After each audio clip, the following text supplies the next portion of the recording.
El título sería el inflamosoma NRS4 que impulsa el síndrome mielodisplástico. El trabajo que presento es de Chuan Chen, que hizo su becado en mi laboratorio postdoctoral y ahora es becado de patología en la Clínica Mayo en Rochester, Minnesota. Se observa que la patogenia de MDS está vinculado con factores ambientales, epigenéticos y genéticos, y hay mutaciones que se producen con el proceso de senectud, pero una serie de mutaciones en los marcadores epigenéticos que establecen hematopoiesis clonal y con el tiempo estas condiciones pueden evolucionar hasta cánceres de la sangre mieloides y está asociado con aumento de riesgo de muerte por enfermedad cardiovascular junto con otras enfermedades cardiovasculares.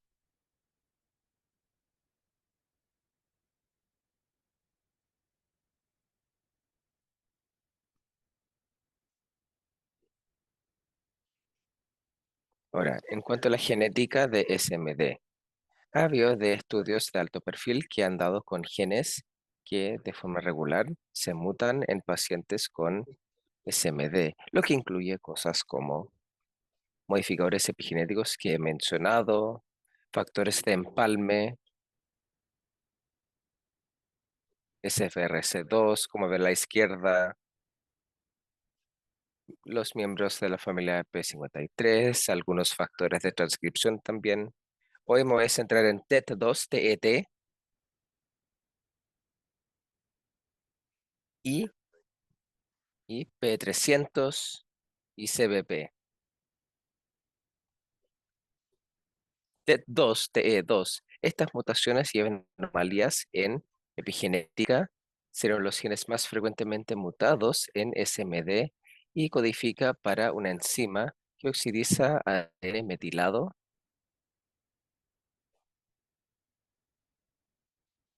y aquí se da la conversión y suprime la inflamación en células innatas inmunológicas y en células madre.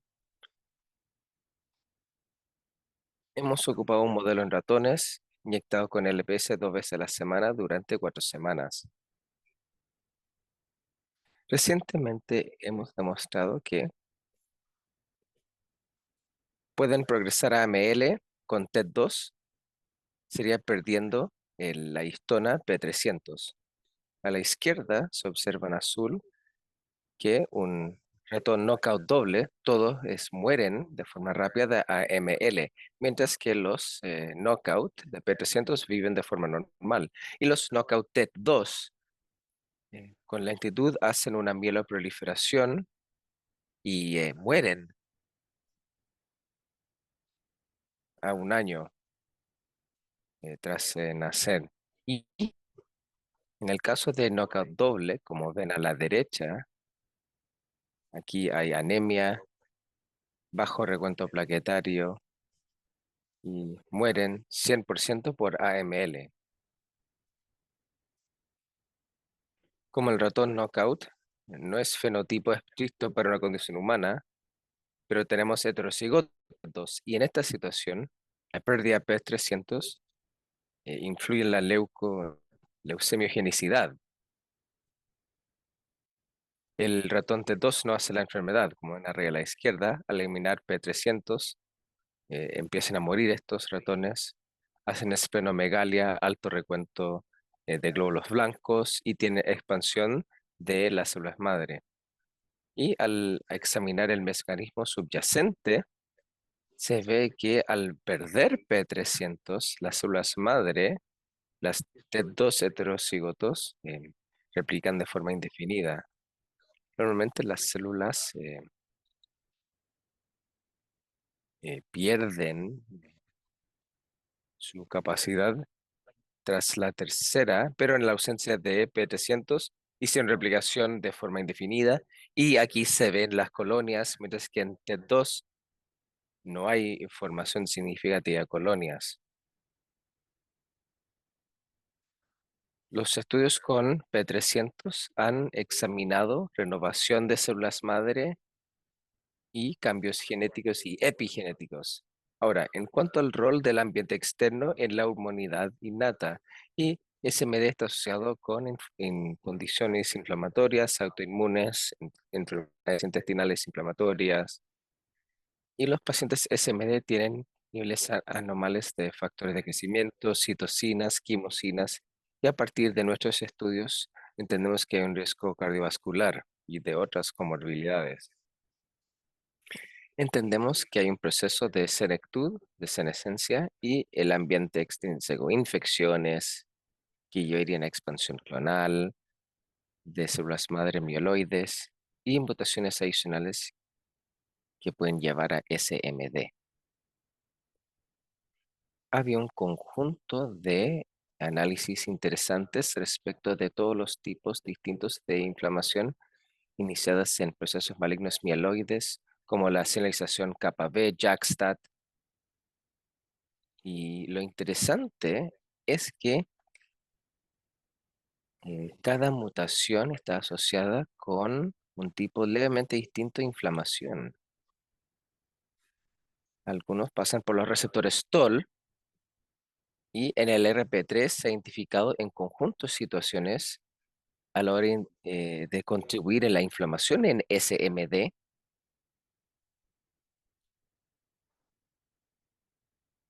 y mediante TET2, P53, todos estos mutantes con distintas citocinas, se ve que han sido implicados IL-6, TNF-beta, gamma interferón,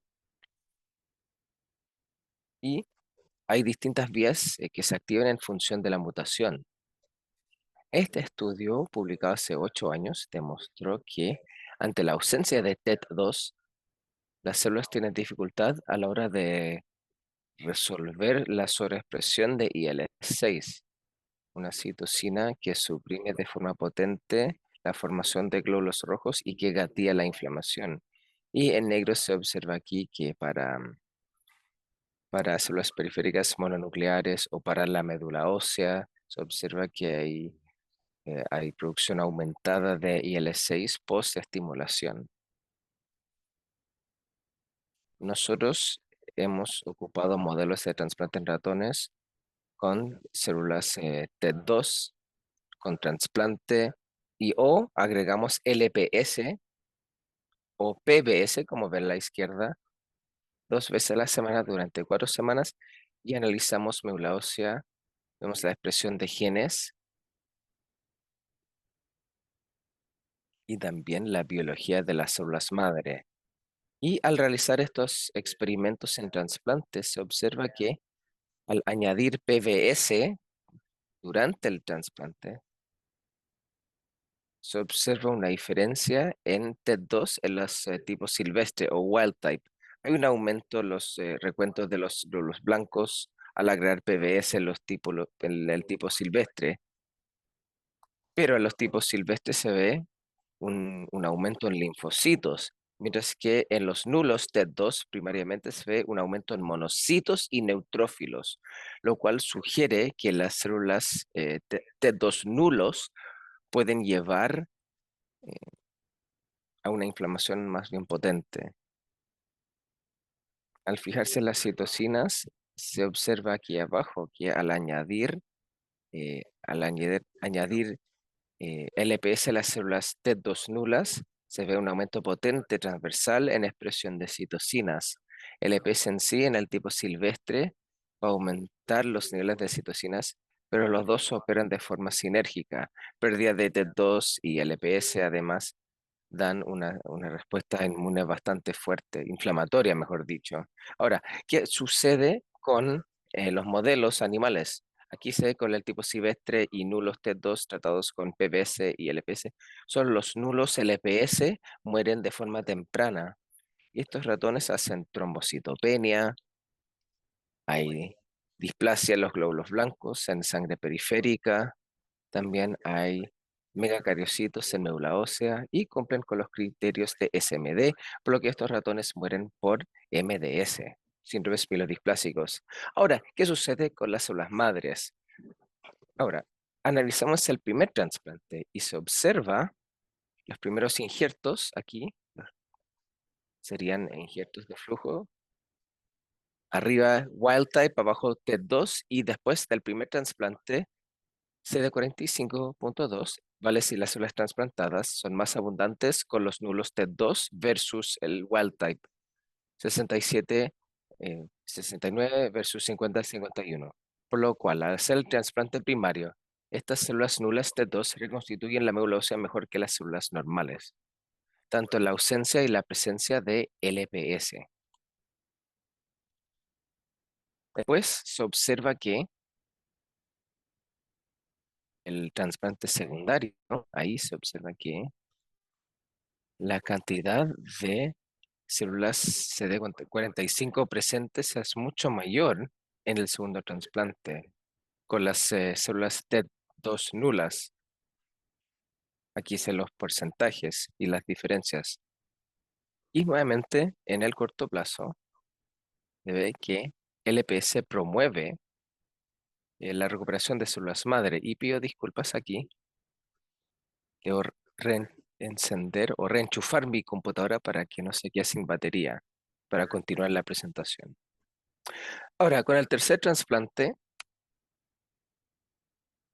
se observan los células wild type normales tienen hasta 5% del tipo silvestre, mientras que los nulas TET2 tienen 0,61% con LPS, por lo cual con el tercer trasplante, la combinación de LPS y TET2 nula lleva a agotamiento de las células madre, de manera que en el corto plazo se ve reconstitución aumentada y en el largo plazo, ante la presencia de LPS, ya no reconstituyen, fracasan.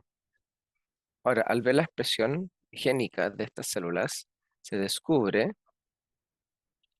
de arriba a la derecha, que las nulas TET2 con tipo silvestre, wild type, las TET2 tratados con LPS y los wild type también tratados con LPS, y las TET2 nulas tratadas con LPS o PBS, se ve que la intersección, eh, los genes en el RC4, receptor IL-3 beta, también el beta y IL-6, el receptor TOL, TNF. Nos hemos centrado en el RC4 por los motivos que voy a explicar a continuación. Habíamos hablado acerca de NLRP3, activa procaspasa 1, pero en el RC4 también lo hace, mediante LRR. Y esta activación de procaspasa 1 lleva a activación de IL-1 beta, IL-18 también, y lleva a apoptosis. De manera que al examinar la célula, se observa el aumento en el RC4, en los niveles de ARN, digo, mensajero. También se ve un aumento en caspasa 1, un aumento en IL-18 y un aumento en IL-1 beta, todo consecuente con la activación con la vía de inflamosoma controlado por NLRC4. Al ver NLRP3, se observa que también que aumentó por la pérdida de TET2 y también por el tratamiento con LPS. Al analizar caspasa 3, no hay diferencia, por lo que es una vía muy específica que se activa en la ausencia de TET2 por LPS. Al hacer knockdown en RC4, uno puede suprimir la autorrenovación de estas células TET2 deficientes, lo que quiere decir que la desinhibición de RC4 que vemos es fundamental para la biología de estas células mutantes TET2. Arriba se ve para los knockdown KD2, KD4, menos células para las nulas TET2. Y aquí se ve la dispersión que se ve aquí. También se ve la cantidad de colonias que disminuyen. Aquí se ve que el ARN se dirige en el RC4 de forma exitosa. Ahora, en cuanto a células humanas, al examinar datos del laboratorio de Pelagatti y al ver la expresión de NLRS4, uno puede ver que los mutantes de dos mutantes muestran desinhibición de señalización NLRS4 en muestras humanas. Al examinar eh, análisis génico, se ve la apoptosis, la apoptosis y la señalización de neutrófilos que va en aumento y NRS4 y L18, los mismos genes y citocinas que había mencionado antes en el ratón también son desinhibidos en las muestras humanas.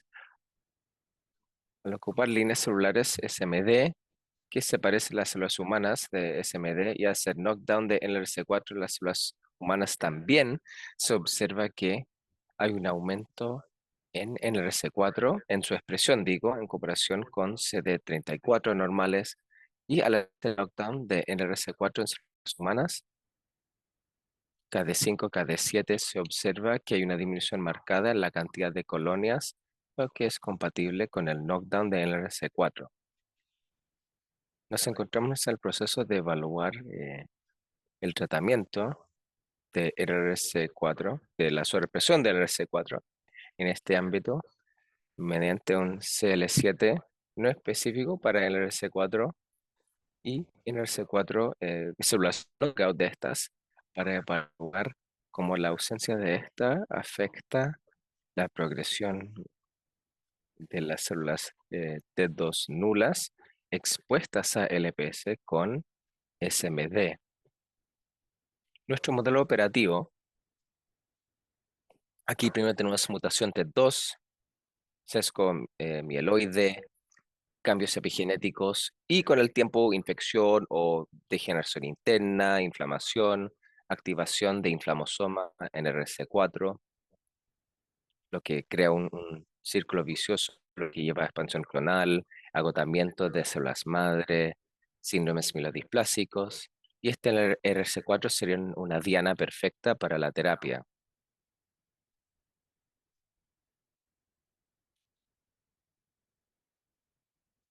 Ahora, hace menos de 5 meses salió un estudio aquí sobre un niño con mutación TET2 y con clones y que hizo mutación en el RC4. Al momento de hacer autoinflamación, es un individuo nada más, pero que demuestra que esta combinación de TET2, de pérdida de TET2 y sobreexpresión en el RC4 o sobreactividad en el RC4, que todo esto puede impulsar una condición autoinflamatoria, demostrar una mutación específica en el RS4, en el gen de este, que podría aumentar su actividad. Nuevamente, siempre es favorable ver confirmación humana de experimentos realizados en modelos ratones. Quisiera agradecer a los integrantes de mi laboratorio, a la audiencia, por la oportunidad de conversar respecto de nuestros avances. Se trata de una mutación genética que altera la epigenética de la célula junto con alteraciones en el ambiente externo, aquí LPS, el cual establece una condición inflamatoria en la sangre periférica que lleva a la progresión de SMD y finalmente a la muerte. Y de forma activa estamos buscando formas de elaborar vías, de bloquear esa vía para promover la sobrevía de los pacientes. Llevo 11 años en el centro de Miami Integral contra el Cáncer. Tengo el privilegio de colaborar con muchos individuos talentosos. Quisiera agradecer a la NIH por apoyar nuestras gestiones. Esta es mi información de contacto. Siempre estamos en busca de talento, de postdoctorados para el laboratorio y científicos jóvenes que deseen iniciarse en la Universidad de Miami. Voy a dejar de compartir ahora. Gracias por su atención y con gusto recibo sus preguntas y comentarios en la mesa redonda. Gracias.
No está llegando el audio del podio o de la mesa a la cabina.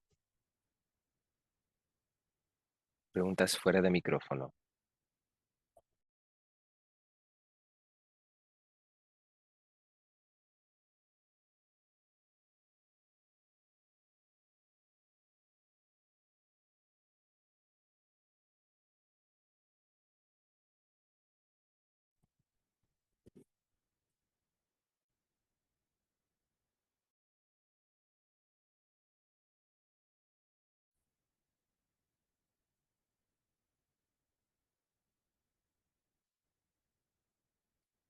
Bien, muy buena pregunta.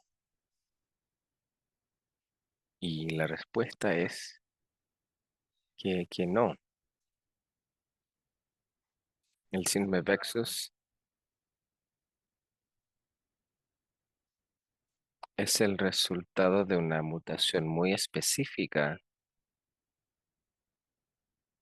en un gen llamado UAV1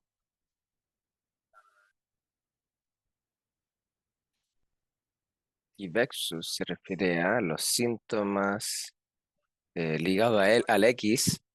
Un individuo que fue reportado en la revista New England, era una mujer que tenía hematopoiesis clonal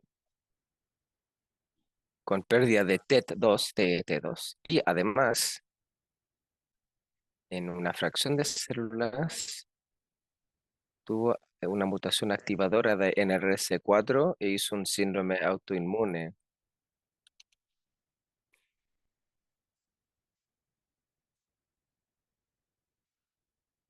Ambos son síndromes relacionados con hematopoiesis clonal, pero el síndrome Vexus, al menos según se ha reportado, a veces es mucho más severo y mortal. Los pacientes se hacen coágulos, fiebre.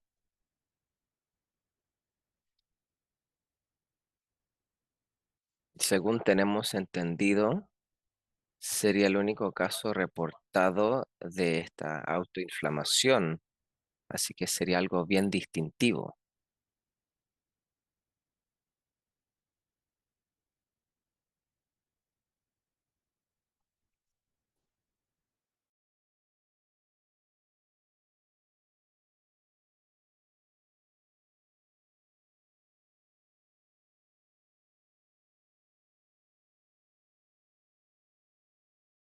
Muchas gracias.